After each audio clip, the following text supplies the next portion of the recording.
This episode's mostly WBC just because it's been absolutely crazy, and I love watching WBC. Just real quick, USA played Great Britain yesterday, and they won like 8 or 9 to 1, whatever. They won, and Skubal pitched, and obviously Skubal's been under a ton of scrutiny because he came out and said, yeah, he's going to pitch the one game for the U.S., then he's going to go back to join the Tigers and get ready for camp and everything. And people called him soft for that. It's like, okay, first of all, like, what's the difference between if you're going to pitch every 5 days, why not just pitch for your country? Like, if you're going to be on the team, why not really just actually be about it?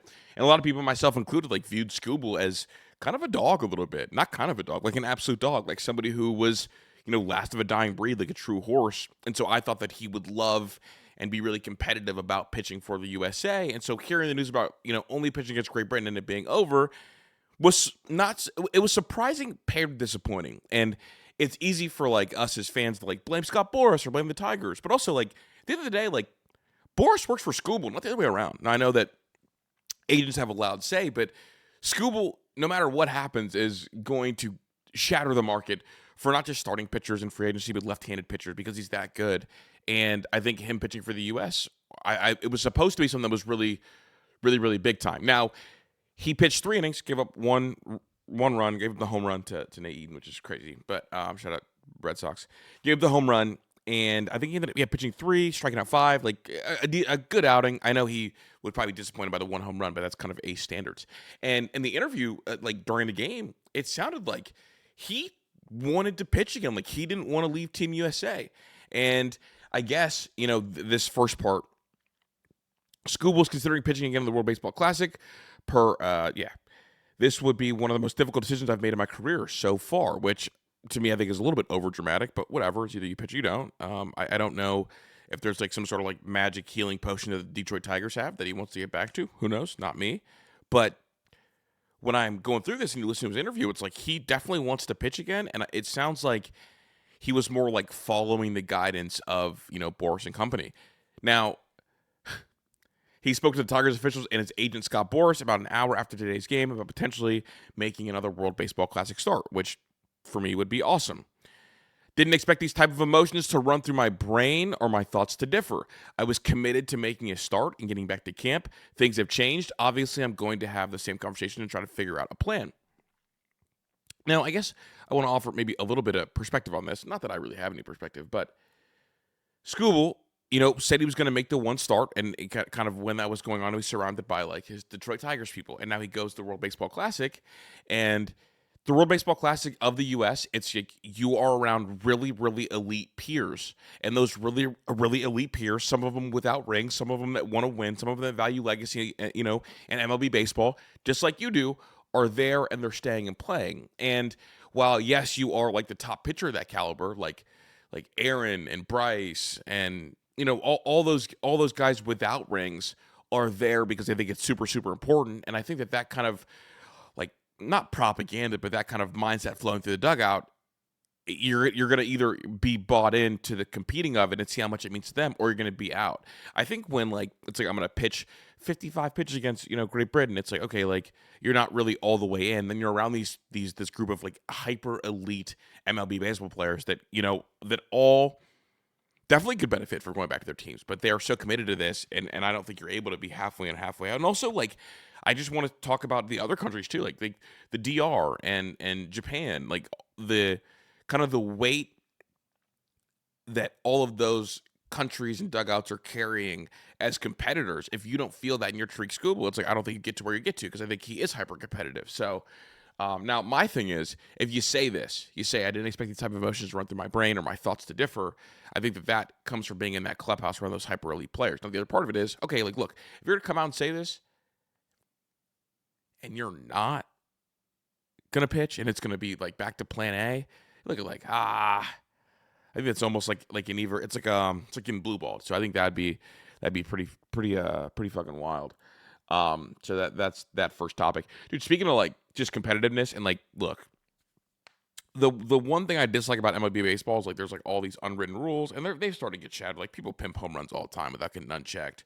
But in the WBC, because there's so much like for your country and you're like around all these other superstars, and there's no old heads to bog it down, and it's like here we go. It's closer to college baseball. O'Neal Cruz hit this ball a mile, and he knew it. Again, one of the strongest individuals kind of in the sport. If you look at, top exit velocities every year, like batted ball data, I mean, he's got the number one in the StatCast era, I believe. But if you look at like year by year, it's like him, Judge, and Ohtani. Like, he's got that kind of power. And it doesn't lift the ball as much as the other two, but like huge power. And this...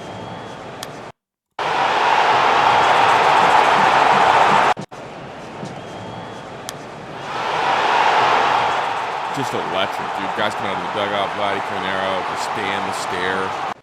And this wasn't a clutch home run. They're already up. Huge. Oh.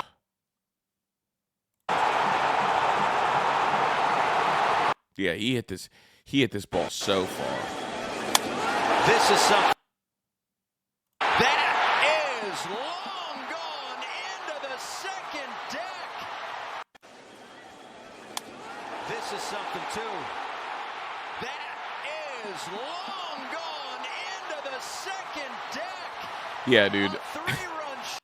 Absolute like piss missile. Like, that ball was almost overly squared up. This is something too.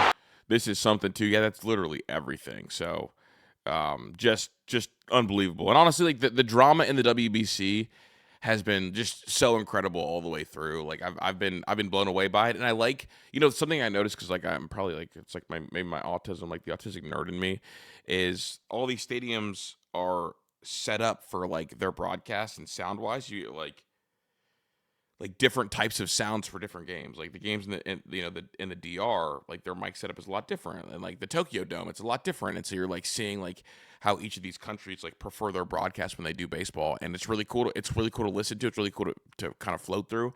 And again, it feels a lot like college baseball kind of atmosphere. Like, it's do or die. Every game matters so much because there's not 162 games, so you get like the heightened emotions and like the crazy pimping home runs, because every home run is a moment, because there's not that many games. And then this play of Manny Machado is in my brain just repeatedly, like just vintage. And everybody knows the clip of him. I mean, when Web Gems were all the rage, and him doing that for the Orioles, just an like absurd throw, moving that far that way and making it look absolutely effortless. Like, I'm just continuously like blown away by Manny Machado and his ability to play defense. I mean, I think he came up as like the top, shortstop prospect. So him doing this, just, chef's kiss. And I'm sure that we want the full play.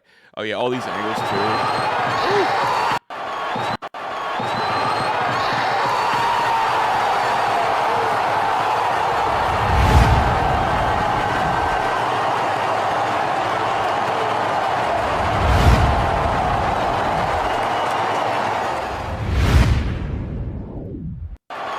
Like, these plays that he make, like these plays, like these are doubles. Ground ball, Machado. Doing this back-to-back, these are doubles. That's a double. Down the line, okay, maybe that's not a double. He's kind of slow. But still, just like back-to-back unbelievable plays. And they look the same almost. Ball, Machado, backhand. Few make that play look as easy as that.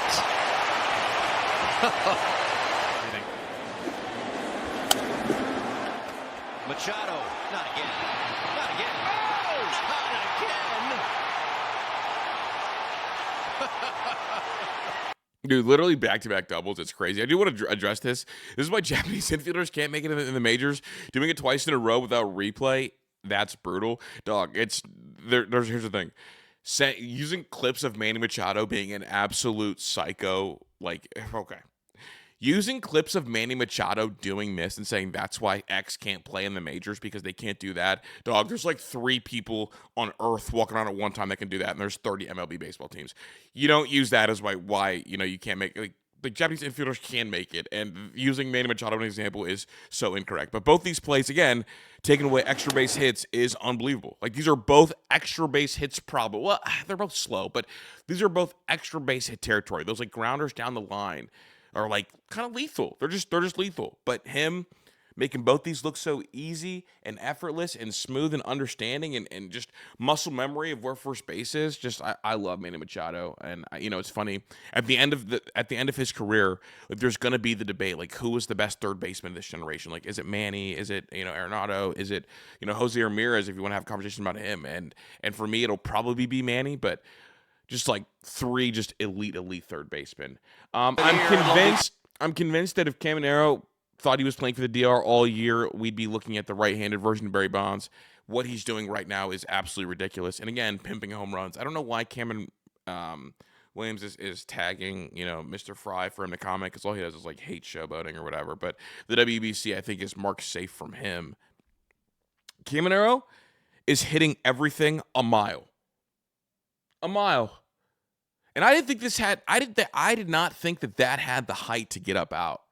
But he crushed that ball and just ecstatic. Like, this is someone that loves playing for their country. This is a group of people who love playing for their country. And I keep thinking about Skubal. It's like, I don't know how you can enter the WBC atmosphere and see stuff like this and want to go back home. Because all of these guys for the DR, like, they are ecstatic in this culture and this atmosphere. It's like, let's go get it going. And they are, having fun, but also it's high pressure and they want to win the whole thing.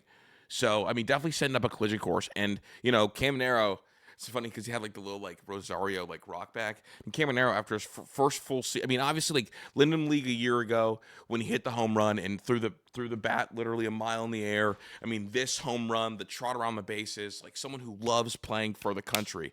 And, again, like, if you're Skubal, you see this, you feel this. Obviously, like, that's their, dugout, not yours. But the WBC intensity is absolutely there. Dodgers. Oh, dude. Manny Ramirez, but left-handed, hit 2 home runs against the U.S. During the day, but at nighttime, pitcher's and paradise. He knew it. That ball's cranked. Dodger Stadium during the day, but at nighttime, it's a pitcher's paradise. That ball's cranked down the right field line, and that ball. Dodger Stadium during the day, but at nighttime. He knew it. He did it. Cranked it. That's the second home run of the day. The first one he didn't know if he got. The second one he knew that he got. And it's cool, like, seeing obviously like all the sons playing in the WBC. I think is really awesome. And as someone who's like from Northeast Ohio, like obviously Manny being an Indian for a little bit, I thought was really cool. But this home run was awesome. It definitely like impressed Aaron Judge. I thought Aaron Judge did a great job. This kid is in the Angels org and hopefully ends up making it to the bigs at some point. And Aaron wanted to go meet him. He was really impressed. So, and also he played a really, really solid right field. I believe he gunned out 2 runners over the weekend. And so, I find that really awesome. But shout out to Lucas Ramirez. Sub story, like college football story, maybe. And honestly, maybe this is for And That's Baseball. And go check out And That's Baseball's new channel. But just sub note. Lucas Ramirez went to American Heritage High School at the same time as Dia Bell, son of Raja Bell, obviously the NBA player. Now Dia Bell's going to play quarterback for Texas. Malachi Toney, who's a superstar freshman from American Heritage that was at Miami this year. He was their number 1, viewed as the best freshman receiver in the country. And Brandon Ennis, who won a national championship last year for Ohio State. So like American Heritage, a lot of big time talent out that way. That ball's cranked down the right field line.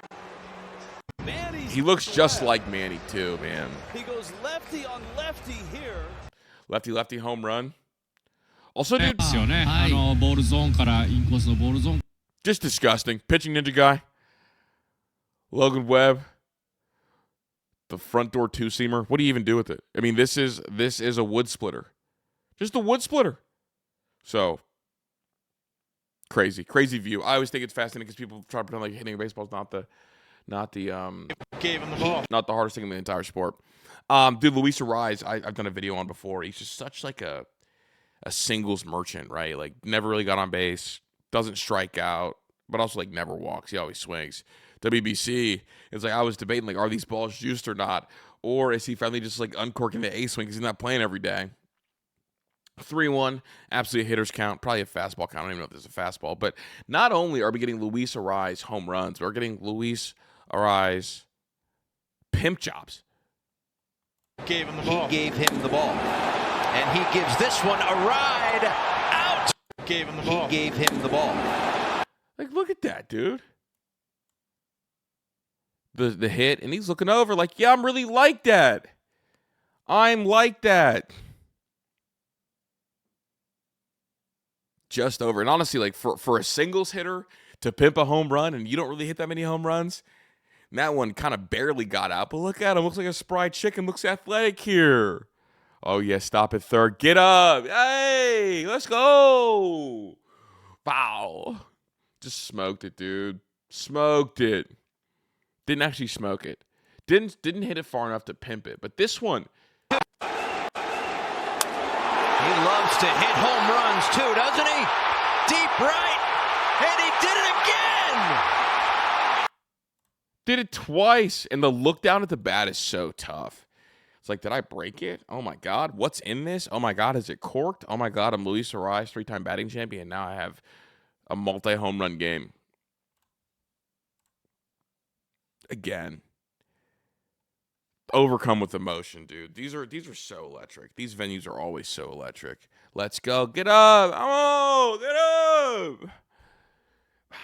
It's like a little Soto-y with the jump, except for Soto goes hammer down.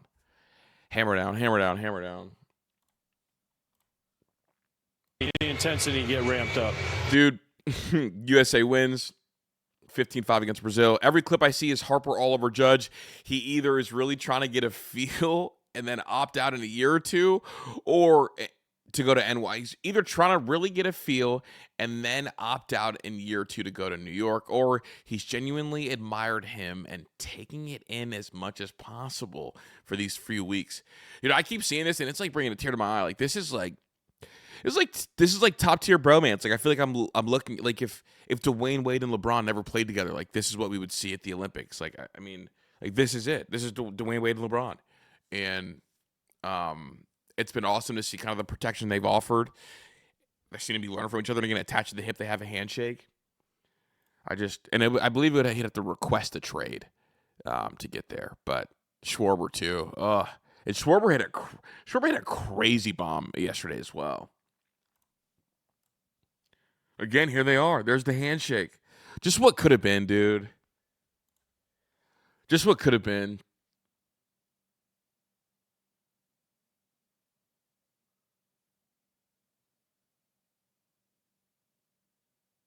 From one great Washington National to another.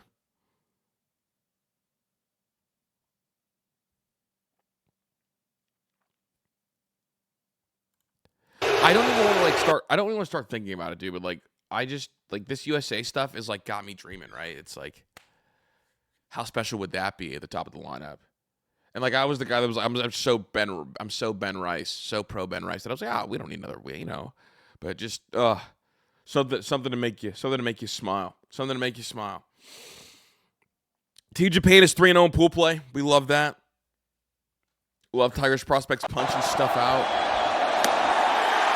De Jesus keeps him off the bases. Elevates the fastball for the strikeout. WBC record with 8 strikeouts. And there's a pitch limit, too. So this record might stand for a little while. You got to be super effective and super efficient to stay in the lane, get that many pitches. I mean, and the Israel lineup, well, it's not great. There's still some big leaguers in there. You're going up against some big leaguers. And he just kind of carved through them. So I just wanted to give that mention. And then what do we have today? Today? March 8th, we've got Colombia, Cuba. Yeah, I'm going to watch the DR game. I am really interested in, dude, Great Britain versus Italy being on Tubi is crazy. But I am really interested in the Great Britain-Italy game. Obviously, Jack Caglione, in them, I'm interested in. Australia, Japan obviously happened. I did not wake up in time for it, unfortunately, to watch the whole thing. But Bazana, after hitting the home run early, I mean, he's kind of struggled a little bit, hitting 167, going 0 for 4 yesterday does not help. But again, this Japan team is really good. Otani 0 for 3 though, so yeah, Otani went 0 for 3, and his batting average is still 500. The OPS still 2,000. Good God. Okamoto struggled a little bit, which is surprising me. I'm a big Okamoto guy. Really a super pro hitter. That was today. What else do we got? I think USA is off today, but Great Britain, Italy, I'm interested in for my own personal sicko minor league baseball reasons. Panama, Canada, maybe I'm not interested in that one as much. Netherlands, Dominican Republic, I'm interested in. Go see Sevi, Tatis, Cattell Marte, Soto, jeez, Pete, Vlad Guerrero, I mean, just guys everywhere. It's disgusting. Disgusting.